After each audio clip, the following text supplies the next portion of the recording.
Welcome back to Fenris Garage, and in today's episode we're going to be working on the Honda CRX Restoration project. We're going to be focusing on the roofline gutter.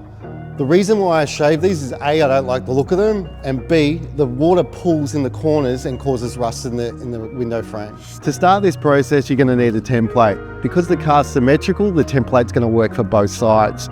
I've already started on this side, but I'm going to show you the complete process for the preparation of the metal and cutting out the metal to get it to fit into the gap.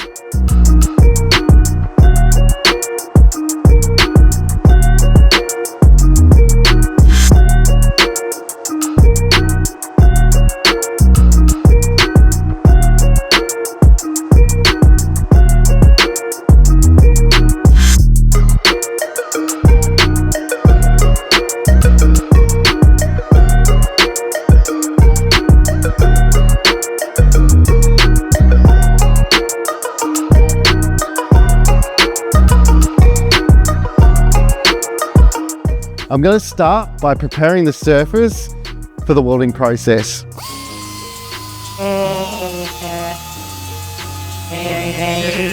I'm going to lineage both edges on the outside so I can get a good weld.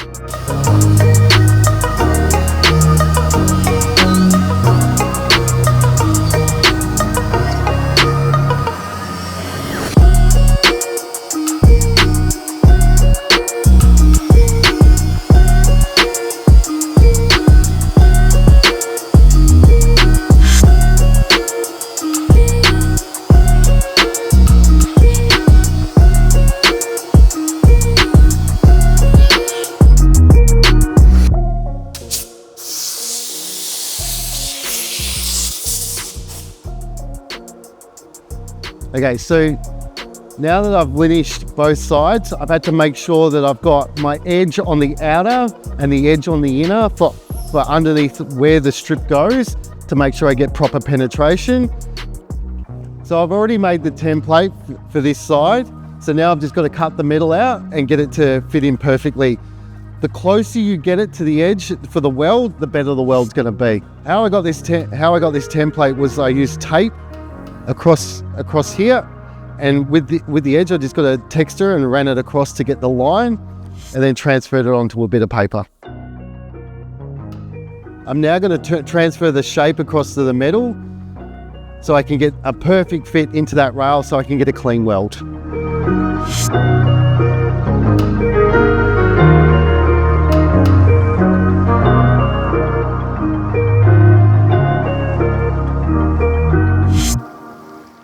Now let's cut it out.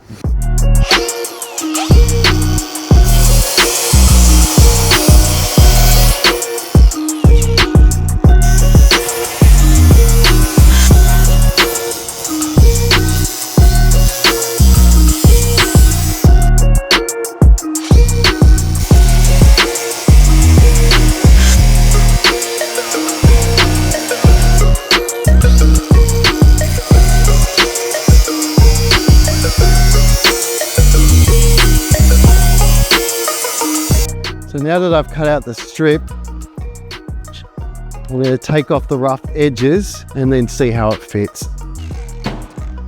I just got to change my dude.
now going to start fine tuning it, and to do that I'm just going to work out where it's too much or too little, and then where the parts are where it's too much or too little, I'm just going to mark it so I can grind that back to get it to fit in perfectly.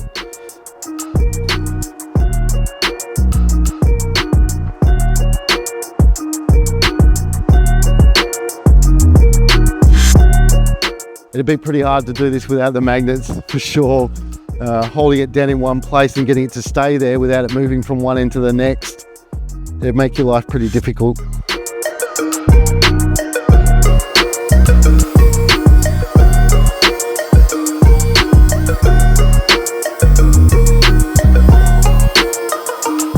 I'm just going to use my metal shear to fine tune the edge because the grinder was taking way too long.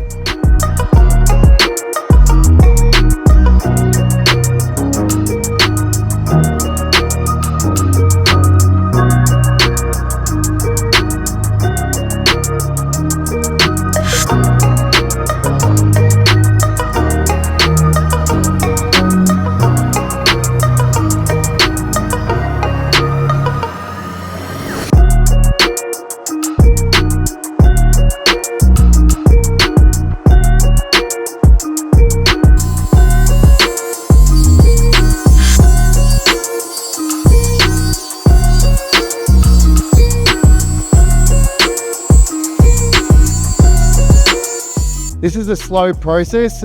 Just make sure when you're doing this, take your time. The better the fit, the better the weld. Okay, so I've linished it back to get it to fit pretty well. We're using the magnets to hold it down and then gradually work my way down the line to get a nice fit in between the rail.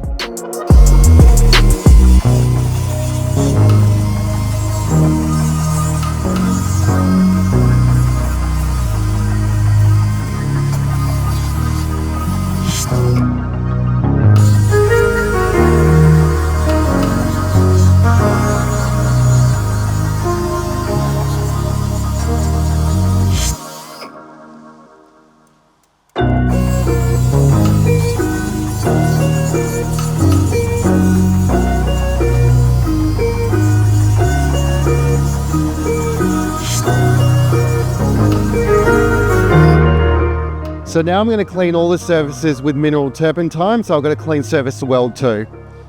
After I've done that, I'm going to use the copper spray on both sides and in the gutter. It's not a complete rust preventative because you can't get to the underside here once it's been welded. Copper spray will block out a lot of the oxidization that you can't reach. It's just an extra layer of protection. I'm just going to spray the copper spray to both sides, one that I can't get to, and the underside of the rail.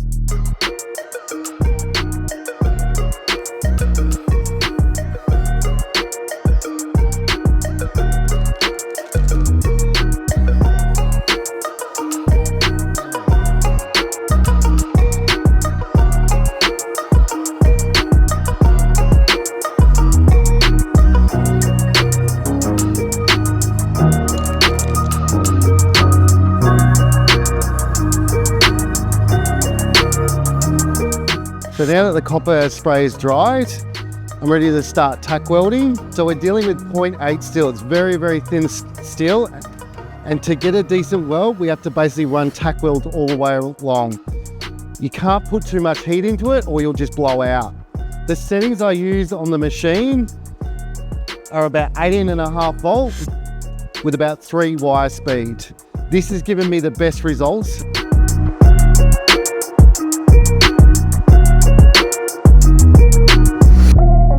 So I've already epoxy primed the car, which means I don't have a decent earth point for welding. So I'm just going to grind back a little bit here, so I've got a decent earth.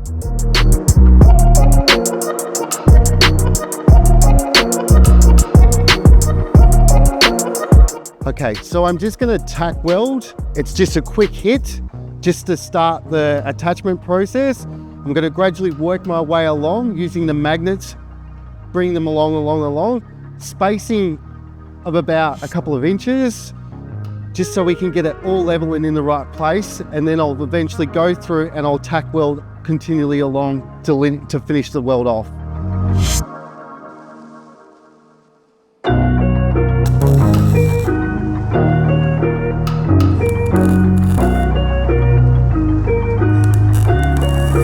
Okay, so I've done the first couple of tacks.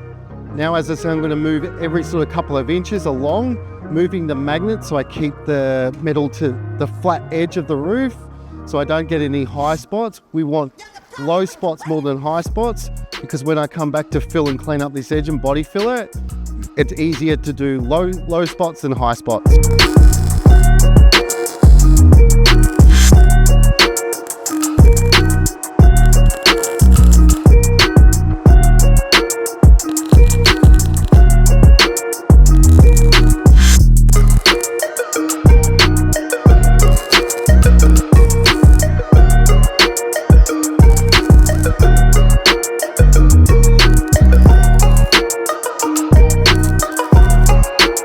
So now that I've tack welded it all in place, I've got it down to the level below the roof line.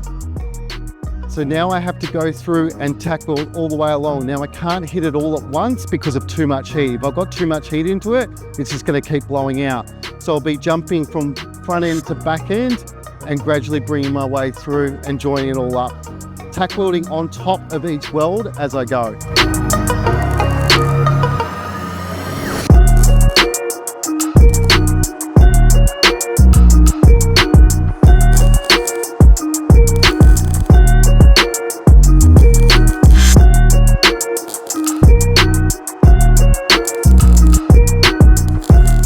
So I've gone through and tack welded as much as I can. I need to lineage it back just to see what's going on to fill in the extra gaps. I've had a couple of blowouts where the metal hasn't completely been joined, where I've had to get the metal strip right on the edge. So where it hasn't connected to that edge, it's had a blowout. So what I'll be doing there is building up from that tack weld on to fill it.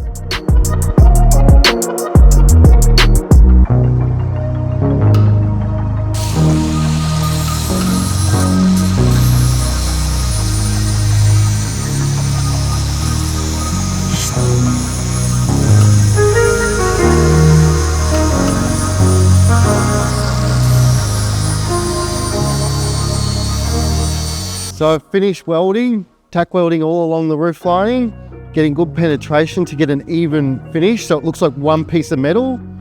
After this, I'm going to use a fiberglass filler and then a fine fill to get it to the roof lining to straighten it out.